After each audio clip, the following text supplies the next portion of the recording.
Bismillahirrahmanirrahim. First of all, I would like to welcome all the delegates from Africa, Central Asia, as well as Pakistan, because vice chancellors from different parts of Pakistan are also here. Higher education was also severely affected by the COVID-19, and a dire need was felt to bring all the stakeholders closer to one another, not only to deliberate on the issues and the challenges being faced by the higher education sector, but also to suggest some ways, pathways, how to move forward and to learn from the best practices of one another. Excellencies, ladies and gentlemen, my dear brothers and sisters from Africa, our top academic leadership, vice chancellors and rectors of various universities of Pakistan. So absolutely delighted to have you with us in this very important event on a topic which is both relevant as well as critically important, in the sense that how would we develop and nurture higher education in post-COVID. Post-COVID impact of higher education. When I looked around trying to find some analysis of data, I didn't find much in Pakistan. We have success stories, we don't have a critical analysis of what happened. Quality of education. Within 10 days' time, we prepared online education system. It was not very common. It was happening in a very rare manner, but it was to be every class will be conducted on online. The difficulty we faced was the teachers were not ready.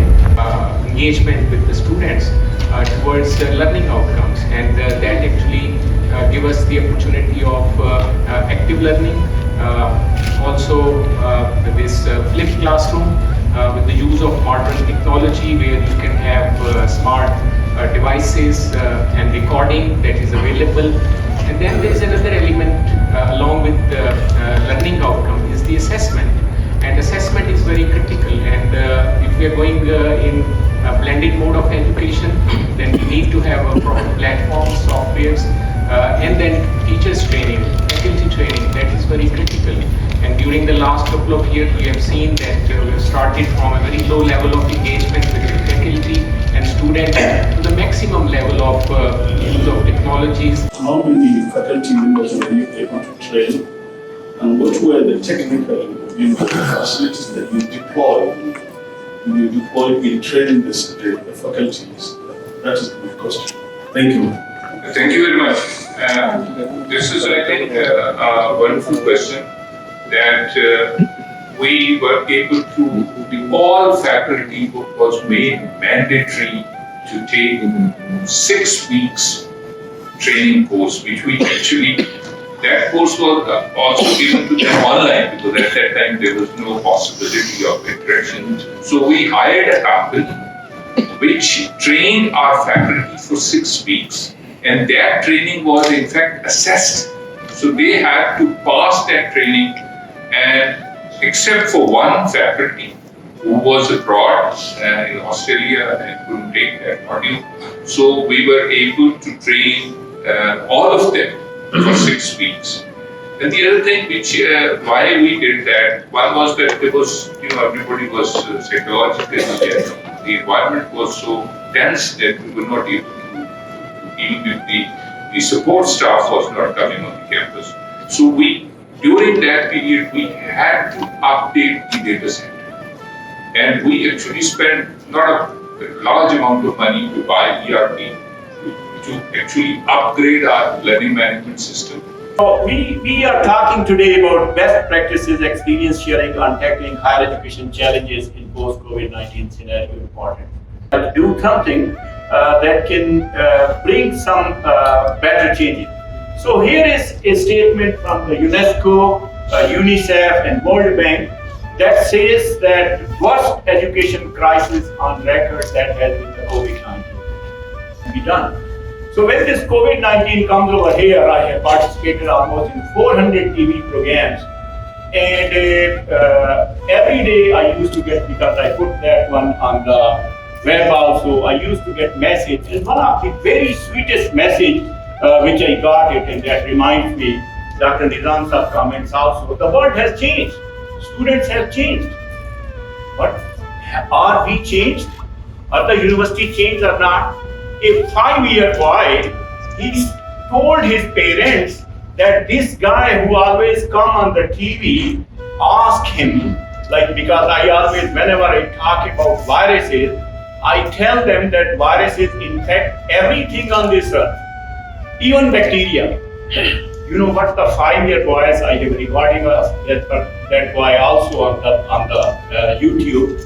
Yes, uncle, can you tell me, you tell us that virus infect everything on this world. Is there something that can infect viruses and destroy them?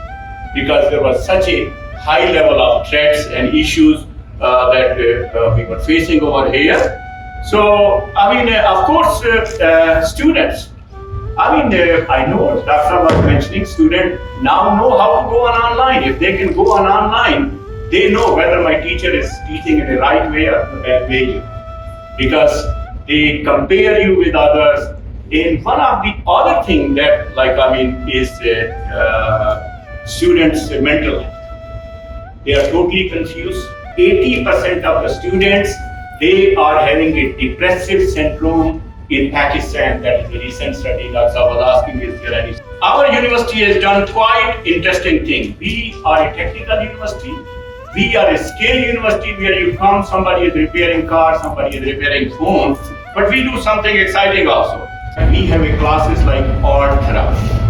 People comes over here and ये एक continuous learning platform है, skill development पे focus है, तो इसलिए हम इस किस्म की एक्टिविटीज़ जो हैं नेशनल स्किल यूनिवर्सिटी के साथ ऑन एंड ऑफ करवाते रहते हैं, और ये हमारी पार्टनरशिप्स जो है वो आइंदा भी चलती रहेगी। हमारा 2 दिन का थेरेपी सेशन था, तो यहाँ पे डिफरेंट बैकग्राउंड के लोगों ने पार्टिसिपेट किया इसमें। इनफैक्ट बच्चे भी थे और जवान लोग भी थे और काफ़ी एज ग्रुप के लोगों ने पार्टिसिपेट किया। तो मैं and I've talked about the mental health issues, and it is really a very good experience. We had a chance to interact with a number of vice chancellors from the African universities and a good number of vice chancellors from Pakistani universities. It's it is no doubt a very good learning experience. Assalamualaikum everyone, my name is Maham Javed and today I am present at COMSTECH Secretariat. Now let me tell you that the institute has arranged an international symposium on post-COVID higher education challenges and way forward.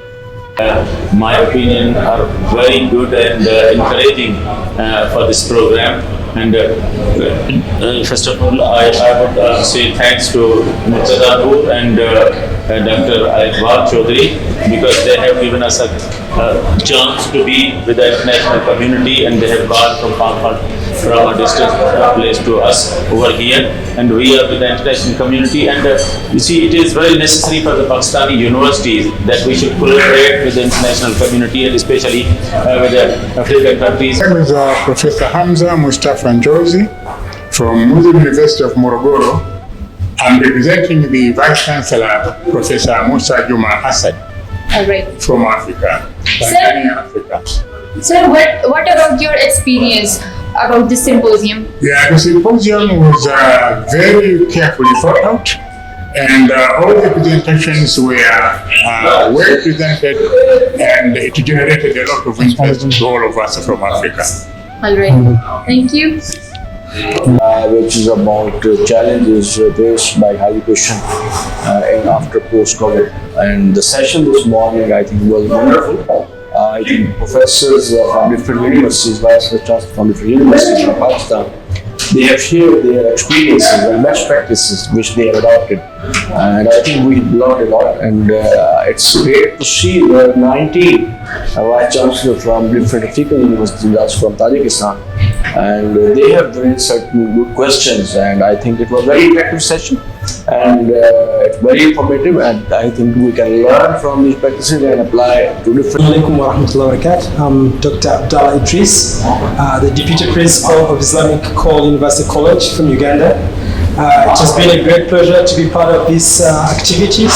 I want to thank COMSTECH for such a wonderful organization and preparation.